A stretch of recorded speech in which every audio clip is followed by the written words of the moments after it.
Hello guys, চলে এসেছি আর খেলার খবর চ্যানেলে বিগ আপডেট নিয়ে। তো চলো বন্ধুরা, খুব গুরুত্বপূর্ণ আপডেট নিয়ে চলে এসেছি। ফুল ভিডিওটা দেখতে থাকো, স্কিপ করবে না। স্কিপ করলে কিন্তু ভিডিওর মধ্যে অনেক কিছু মিস করবে। এবং এই খেলার খবর চ্যানেলে যারা নতুন আছে, অবশ্যই খেলার খবর চ্যানেলটা সাবস্ক্রাইব করে পাশে থাকা বেল আইকন ঘন্টাটাকে ঢং করে বাজিয়ে দাও। বেশি বেশি লাইক এবং কমেন্ট করে দাও, যাতে মোটিভেট হয়ে তোমাদের এই খেলার খবর চ্যানেলে আমি ফার্স্ট আপডেট দিতে পারি। তো চলো বন্ধুরা, ফার্স্ট যে আপডেটটা নিয়ে কথা বলবো, এমবিএসজি শিবিরে প্লেয়ার অ্যালবার্টো রড্রিগেজকে নিয়ে। তো অ্যালবার্টো রড্রিগেজকে নিয়ে যে আপডেটটা দেবো সেটা হচ্ছে, অ্যালবার্টো রড্রিগেজকে কিন্তু নতুন রূপে আমরা দেখতে চলেছি। তো বেসিক্যালি নতুন রূপটা কি তোমরা নিশ্চয়ই জানো। এমবিএসজি ইনস্টাগ্রাম অফিসিয়ালি পেজে কিন্তু একটা পোস্ট করা হয়েছে ফটো অ্যালবার্টো রড্রিগেজের।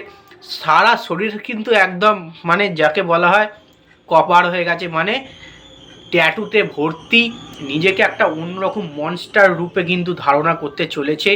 এবং যখনই টুর্নামেন্ট শুরু হবে আর মোহনবাগান যখন সিনিয়র দল যখন মাঠে নামবে, অ্যালবার্টো রড্রিগেজের ধার ভার আভাব আচরণ সব কিছু কিন্তু পাল্টানো অন্যরকম নতুন রূপে তোমরা দেখতে পাবে। তার পারফরমেন্স যেমন ছিল তার থেকে আরও ভালো দেখতে পাবে।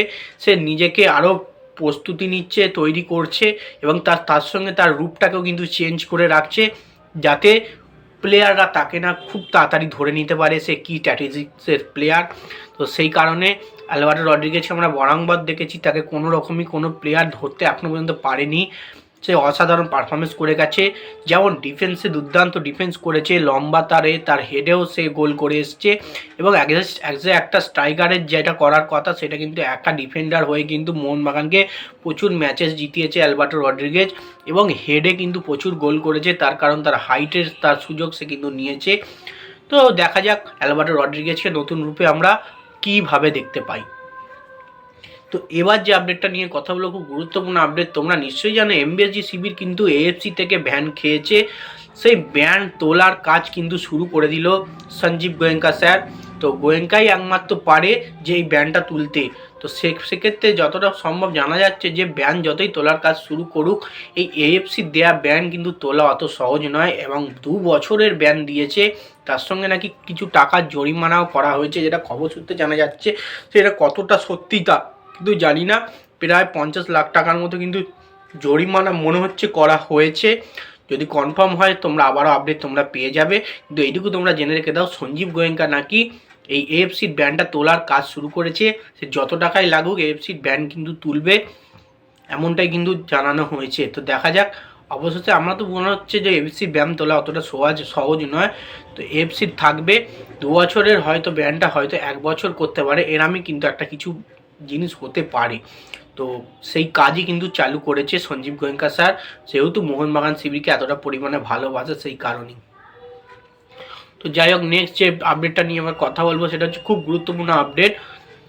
সেটা হচ্ছে অল ইন্ডিয়া ফুটবল ফেডারেশনের প্রেসিডেন্ট কল্যাণ চৌবেকে নিয়ে। কল্যাণ চৌবে স্যারকে নিয়ে যে আপডেটটা দেবো সে হচ্ছে, সবাই কিন্তু দোষ দেবে, সব দোষই কিন্তু কল্যাণ চৌবে স্যারের। তো বেসিক্যালি তোমরা নিশ্চয়ই জানো এই আইএসএল টুর্নামেন্ট বন্ধ হয়ে যাওয়ার কারণ, টাকার কোনো রকমই হদিস না থাকার কারণ, কোনো রকমই হিসেব না দেওয়ার কারণ, আইএসএলের মতো টুর্নামেন্ট, আই লিগের মতো টুর্নামেন্ট ভারতীয় ফুটবলে কালো দিন আসার কারণ, এই সবই দোষ কিন্তু কল্যাণ চৌবের ওপরই বর্তাবে, যেহেতু তিনি অল ইন্ডিয়া ফুটবল ফেডারেশনের প্রেসিডেন্ট কল্যাণ চৌবে। তারই কিন্তু দেখা উচিত ছিল। ভারতের মতো দেশে ফুটবল একদম কালো দিন এসে গেছে, ফুটবল একদম শেষ হয়ে যাচ্ছে, সেখানে কিন্তু টুর্নামেন্ট আরও বেশি করে খেলাতে হবে। সেরকম জায়গাতে কিন্তু আইএসএলের মতো ভারতের সবথেকে বড় ফুটবল টুর্নামেন্টটাই কিন্তু বন্ধর পথে। তো সেই কারণে কিন্তু দোষ কিন্তু কল্যাণ চৌবেকে নিতে হবে, নাহলে তাকে সরে দাঁড়াতে হবে, অন্য কোনো প্রেসিডেন্টকে নিয়ে আসতে হবে। তো দেখা যাক। কল্যাণ চৌবে জিনিসটাকে কিন্তু এড়িয়ে চলেছে, অনেক রকম কথাবার্তা হচ্ছে।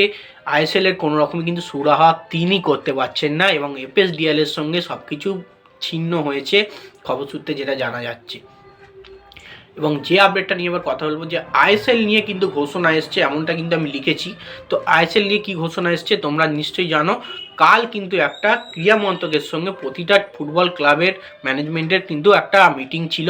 সেই মিটিংয়ে কিন্তু ক্রীড়া মন্ত্রক নিজের কাছ থেকে পুরোপুরি দায়ভার সরিয়ে নিয়ে সে কিন্তু পুরোপুরি ক্লাব জোটের ওপরই আইএসএল করার একটা নির্দেশ দিয়েছেন, যে তোমরা সমস্ত ক্লাবরা একসঙ্গে জোট হয়ে কিন্তু আইএসএল করো, ক্লাব জোটের ওপরই ভরসা রেখে আইএসএল হোক, এমনটা কিন্তু দিয়েছেন।